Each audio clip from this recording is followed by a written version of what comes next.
Hi everybody, Bindy here, and I want to talk about world languages and cultures and Spanish 1 classroom rules and procedures. First, there's basically two rules. 1, minimize disruptions and distractions during class, and 2, be pleasant to be around and aware of social cues. So let me talk about what that means. When I say minimize disruptions and distractions during class, I expect you to use an appropriate volume level. So if it's quiet in the room, speak quietly or not at all. And if it's a time when you need to be heard, use your loud voice. I also expect you to stay in your seat. Your teacher finds it distracting when you're wandering around the room, and so do your classmates. No throwing anything. Unless your name is LeBron, please don't throw anything at my wastebasket or across the room. And no food or drink. Next, please do not alter the smell of the room in any way. And if someone does alter the smell of the room in some way, please do not mix smells. Let me explain. You know how when you're cleaning, if you mix bleach and ammonia, it creates a horrible toxic gas that smells awful and is bad for you? A lot of other smells work that way, especially in a confined space like a classroom. So let's say that somebody happens to bless us with their body spray and really put on a good layer. You would think that to get rid of that smell, you could add another good smell, like your body spray, but when you mix two different colognes, perfumes, or body sprays, it in fact makes it worse.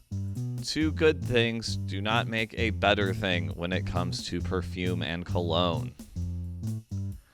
Same thing, if you're coming from gym class and, maybe you've worked up a little bit of a sweat, you would think that adding like body spray over the top of that would make it smell better, but in fact, it just makes it smell like sweaty you with cologne on. Next, please be pleasant to be around and be aware of social cues. So please, be nice to your classmates. If they say something to you, assume that they have positive intent. No means no. If you ask your teacher something and he says no, just take that as a no and move on with your life. And don't do the thing that someone else just got in trouble for. I want to take a second and talk to you about how to get what you want from teachers. Try asking in the form of a question. So instead of saying, I need a pencil, you could ask a question nicely and say, may I please borrow a pencil? And that person, that teacher, will be much more likely to give you a pencil. Also, you should always ask, ASQ. That's always speak quieter. So think about this. If you ever walk up on two people having a conversation and one person's speaking in a normal voice and the other person is screaming like a lunatic, usually you would assume the person who's talking in a normal voice would be the person who's right in that situation. And with adults, if you can always maintain a cool demeanor, you will get what you want. Next, please be responsible with your stuff. Bring everything that you need every day. Please keep in mind that I left it in my locker is a terrible excuse and nobody's buying that. And don't let other people borrow your important stuff.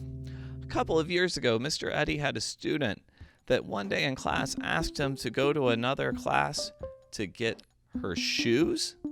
And this person let another friend borrow her shoes in class. Then the bell rang, and that person decided to come to my class without shoes.